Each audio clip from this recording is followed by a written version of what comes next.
All right, we're going to start with a little bit of a quiz today. When Rebecca gets the first slide up, we're going to see how aware everyone is today. We'll kind of get things. So, I'm going to be looking for a response, but first, you need to know what this is. Buffalo Bills. Bison, there's always one in the crowd. All right, so Buffalo Bills. All right. Now, Elizabeth, I want your response to this, okay? The Buffalo Bills are undefeated this football season. They are going to win the Super Bowl. That's That's a hypothesis, also known as you're crazy. All right? Yes. Blind optimism. All right? Do we have other? All right. So, a variety. Yeah. All right. All right, I'm learning something about you guys today. All right, next slide. Anybody recognize the slide over towards the wall? I know. Races. Races. race car. That's the van. All right. Okay, so here's what so I've been to the races a few times with Jim at Smethport, and so I had this dream. I can drive. I'm going to enter the minivan in a race. All right? What's your response to that? Bill, you've raced before. What do you think? You're crazy. All right? Anybody got a little more? I think that it will try oil. All right. So most of you are avoiding responding to that one. All right? So she'd prefer to drive it herself. So You take one man, she'll take the other. So there are responses to a variety of things in life. And today I want us to think about responses. We're going to see the unfolding story of Paul. We're going to see how different people responded in different ways. So on the next slide, we give a little recap from last week. Paul is in custody, he's under arrest, and he was before Felix last week, governor in that area for Rome. And Felix's justice was, you know what, you're innocent, Paul, but I'm going to keep you because it keeps the Jews happy, so if you stay in jail. But I also like bribes, so if somebody bribes me, maybe you can be free. So that's where Paul is at right now. Felix is into this justice of political favors and bribes. This week, we come up to Festus. All right, I think that's on the next slide. And Festus is the guy who takes over for Felix. Remember, Felix was incompetent, he got the boot, he got pulled back to Rome. Festus is the new guy, not very experienced from what we know. And he's the guy that's in charge of most of the darkish brown area. And so he is in charge of Jerusalem, and his administrative head is Caesarea. So as soon as he becomes the head dog of the area, he goes to Caesarea. Then a few days later, he goes down to Jerusalem, check in with the Jewish guys, see how everything's going. And as soon as he gets there, the first thing they want to talk about is Paul. And they have an idea. They say, how about you bring Paul down to Jerusalem for a trial? Same old story. They want Paul to come down so they can kill him on his way down. Festus goes back to Caesarea, holds a pre-trial, and he tells Paul, what do you think? How about you go down and we'll have a little trial? And Paul says, no, I know what this is about. I appeal to Caesar. Paul's a Roman citizen, and he can appeal to the highest court. He can appeal to Caesar and be tried there instead of having to go to Jerusalem. So Paul says, nope, cut your trial short. I am headed to Rome. But there's a problem now. Festus needs to send a letter to Caesar. And usually you want your letters to Caesar to be kind of good. In comes Agrippa and Bernice. Agrippa is the king of the greenish areas. He's under Rome still.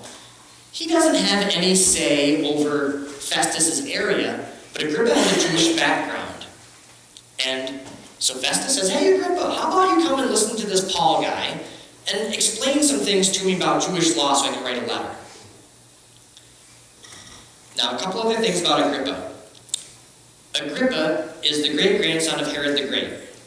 You just can't get rid of those Herods in this area. They always pop up, all right? So Agrippa, and Bernice is his sister. It's a very complicated family. We'll leave it at that. So Agrippa and Bernice come, and remember last week we talked about Drusilla, the wife of the Roman governor at that time? She is sister to these guys. All right, so you've got, oh boy, what complicated family tree, all sorts of stuff there. But now let's step back. We're going to get the story in which Paul is now before Festus, Agrippa, and Bernice. This has nothing to do with whether or not he's going to get freedom. He's headed to Rome. So Paul says, this is my chance to tell my testimony. He talks about how he persecuted Christians. He talks about how Jesus met him on the road to Damascus. He talks about how now he's committed to the way of Christ. And he gets to the high point of what he's talking about in chapter 26, verse 22. It's on page 793. But I have had God's help to this very day, and so I stand here and testify to small and great alike. I am saying nothing beyond what the prophets and Moses said would happen, that the Christ would suffer, and as the first to rise from the dead, would proclaim light to his own people and to the Gentiles. So here's Paul. He's laying it out. He's saying Christ lived. Christ was crucified. Christ rose again. And that changes everything for each one of us. Gospel message right there. Now we're going to get the response from the people that are listening. Start with verse 24. At this point, Festus interrupted Paul's defense. You are out of your mind, Paul, he shouted. Your great learning is driving you insane. I am not insane, most excellent Festus, Paul replied. What I am saying is true and reasonable. The king is familiar with these things, and I can speak freely to him. I am convinced that none of this has escaped his notice, because it was not done in a corner. King Agrippa, do you believe the prophets? I know you do. Then Agrippa said to Paul, do you think that in such a short time you can persuade me to be a Christian? Paul replied, short time or long, I pray God that not only you, but all who are listening to me today become what I am, except for these chains. The king rose, and with him the governor and Bernice and those sitting with them. They left the room, and while talking with one another, they said, this man is not doing anything that deserves death or imprisonment. Agrippa said to Festus, this man could have been set free if he had not appealed to Caesar.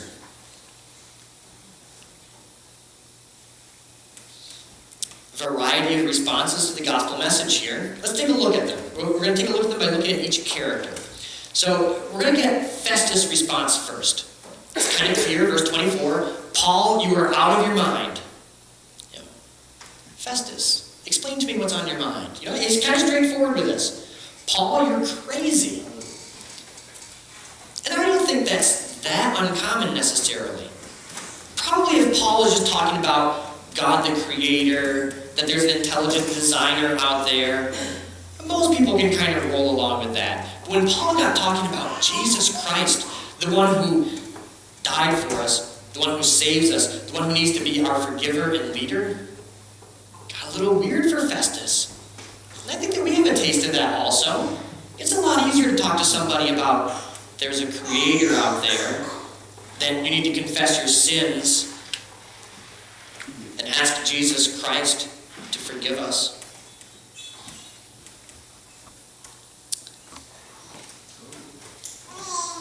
But you know, it's not just other people that say things are crazy. We do that also. There's some things in the Bible that I think we are quite quick to say is crazy. One thing is bulldozers. Sort of. Okay? So Matthew chapter 17, verse 20, Jesus is talking about faith of a mustard seed. If your faith is even just the size of a mustard seed, you can say to that mountain, move, and it'll move from here to there. And how many of us say, that's kind of crazy? Or maybe Math. Sorry, math teacher. Math is crazy. Matthew chapter 18, verse 22. Somebody asked Jesus, so do I need to forgive my brother 7 times? And Jesus says, no. Try 7 times 70. Jesus doesn't know the same people I know, obviously. Yeah, that's kind of crazy.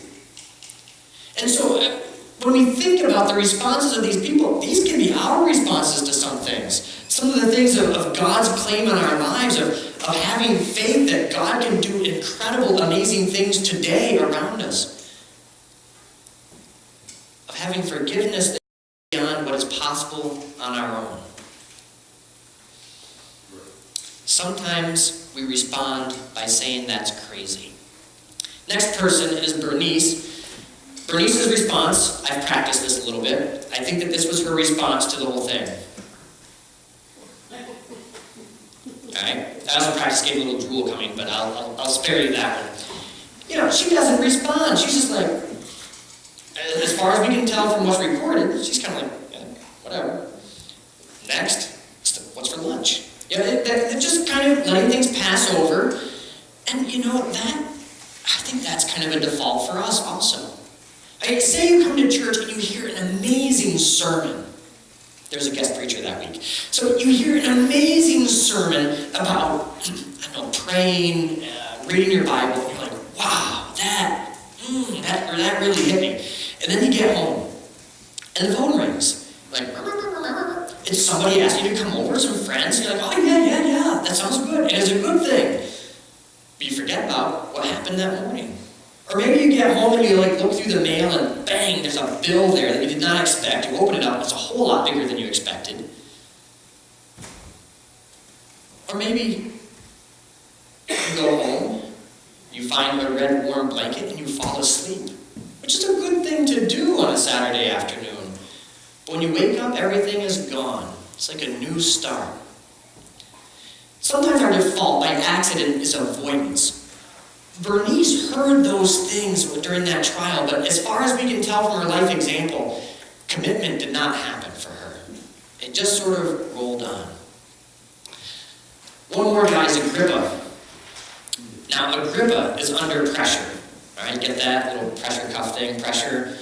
Paul is putting the pressure on him. I mean, how would you like that? You know? But I know that Agrippa knows, he believes the prophets, I know that. And you believe this now too, don't you, Agrippa? Talk about pressure. And Agrippa's response is, oh, not now. You think you can convince me in such a short time? Come on. Alright, now the pig. Alright? I love this story. Pig and chicken. I've told a lot of you this, but it's worth telling again. A pig and a chicken, this is going to make sense. Pig and chicken are walking down a road together. And the chicken turns to the pig and he says, you know what, we should open a restaurant together. Right? We could have a great business. We'd specialize in breakfast. Pig's like, all right, what would you call it? The chicken says, we'd call it ham and eggs. And the pig says, you know, the wheels are turning. Ham and eggs, ham.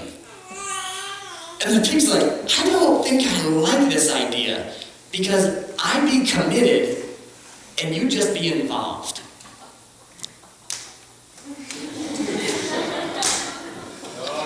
It's a psycho dad joke, you gotta slap your knee, you didn't get any response. That was the end of it. You're supposed to find that funny there. There's a big difference between being committed and being involved. You know, from the story, the pig had to give everything to be a part of that breakfast deal. The chicken had to give up a little bit, but, you know, not too much. Agrippa is not ready to make that move from being sort of involved with Jewish faith a little bit to a commitment, to a full-fledged commitment. I think that can be so true for us of finding that movement from convenience to commitment very hard. And that can be with lifestyle. You know, as we grow in our faith, as we keep going and growing, we realize that some things we have been doing maybe need to change. And that's hard. And as a matter of convenience, maybe we just say, well, that's not really for me. We just keep putting it off. Not now. I'll deal with that some other time. Or church. Coming to church is a matter of convenience or a matter of commitment. I'm assuming you did not wake up this morning and thought, I've got absolutely nothing else to do today. What else can I do today other than come to church? Probably not. It's a matter of commitment to come today. There are all sorts of things like that. So let's do a little life review. Let's go on and take a look at each of these. All right, so this is a little bit of a pop quiz. We're going to see how you remember. Okay, so we all know that math is crazy. We've established that. Math is crazy. All right, who did that refer to? Festus. All right. Now, Festus, what we know of Festus is he lasted 2 years as the governor. He actually died while he was in office. And he did pretty much nothing. Not much is known about him. Just kind of a ho-hum guy. The only historical big deal we have is that he listened to Paul. What seemed so important at the time, what seemed like common sense to him, is all washed away now, and what we have left is what he deemed to be crazy. Bernice, her claim to fame, she became mistress to a guy who'd end up becoming the Roman emperor. That's about as high as she got. And then Agrippa, he was the last of the Herods. That's his big deal. I'm making the case that maybe there's a better response here. Maybe there's a better example than crazy avoidance or not now. It's the example of commitment that we see from Paul. So let's go on to Paul. And I don't know if you noticed, there's kind of a weird phrase. Paul tells them, he says, I did not do these things in a corner, which is a little bit strange. That does not ring a bell for me. Usually I think corner, I think bad things. You know, I remember childhood, remember corners. All right? What Paul's referring to here is a Greek thing. There was a phrase at the time that referred to Greek philosophers that kind of picked on them, that they were in ivory towers. They weren't connected to real life. And what Paul is saying here is, I'm not a Greek philosopher. I'm not off by myself. I am a part of this whole thing. And you can look at my life and see it. You know that. I'm committed so much that you look at my life and you know what's going on.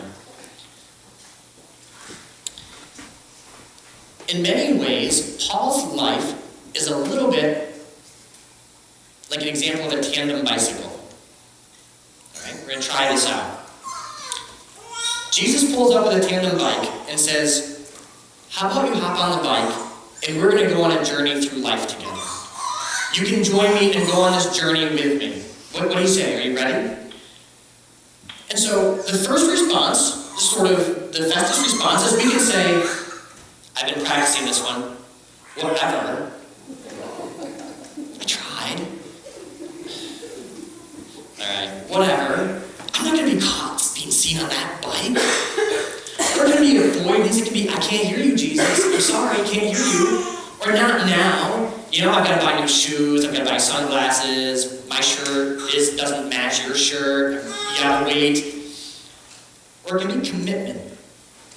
And there's a thing of commitment in which when we get on that bike, when we go with Jesus, that's a matter of commitment. But commitment continues. And that's what Paul is talking about here. I didn't just live my life in a corner. I'm living my life in a way that's evident, that you can see as well. And this commitment is sort of like, you get on a bike, and at first, I don't know if you've ever been on a tandem bike, but if you're a slacker, you can sort of pretend like you're pedaling and have the other person pedal. So first you hop on, and you're like, woo, yeah, pedaling with Jesus, all right, I'm going. And you're like, take me to Happy Street, Jesus, where are we going? But after a little while, we start to realize that we want to pedal with Jesus. And that if we pedal and stride with him, it's not as much work as we thought for. So we start pedaling, but then the next thing that we realize is, who's got the handlebars? You've got handlebars that steer, then you get the dummy bars. And after a little while, we realize that we are not the ones who should be steering. It's Jesus who's up front steering, and we're pedaling along. That's what happens with commitment. That's the example that Paul is talking about. And as we look at his life example, what we're seeing there. So let's go to the next slide. And I have two questions I want to close with. First is, have you made a commitment to get on the bike? That's what Paul is telling Festus. It's like, get on the bike, buddy. Where are you at? Festus, Agrippa, Bernice. The other question is, if you are committed to the bike ride, who is pedaling and who is steering? And I have a quiz to help us think about that. On the next one. To think about how committed I am, these are some things that I think about. First is difficult people. Those difficult people in life are just so irritating. What comes to mind? God, you know how irritating these people are, and so I'm justified in handling it this way. Or God, please change me so I know how to handle this situation. A big difference in the commitment level there. In many ways, it's the crazy thing of, God, you're crazy if you think I can handle this person nicely. The next one is sin. Do I think about how bad other people's sins are all the time and avoid my own? We can always find somebody that's got some big problems. Do we turn to those and focus on their issues rather than asking God to forgive us ours? It's a commitment deal. And the last one is disciplines. Spiritual disciplines, praying, reading our Bibles, going to church. Do I tell God, you know how busy I am, God? You know how hard it is to do these things. Or just say, God, help me listen to you so I know where you are steering. I hope that we just do that simple quiz a little bit and think about, where is my commitment? It's easy to look at the story of Festus, Agrippa, and Bernice and say, I'm not like that. But if we're honest, it can be hard to say that the claims that Jesus asks us to do are crazy, or to try to avoid commitment, or to say not now to everything. I hope that we look at commitment.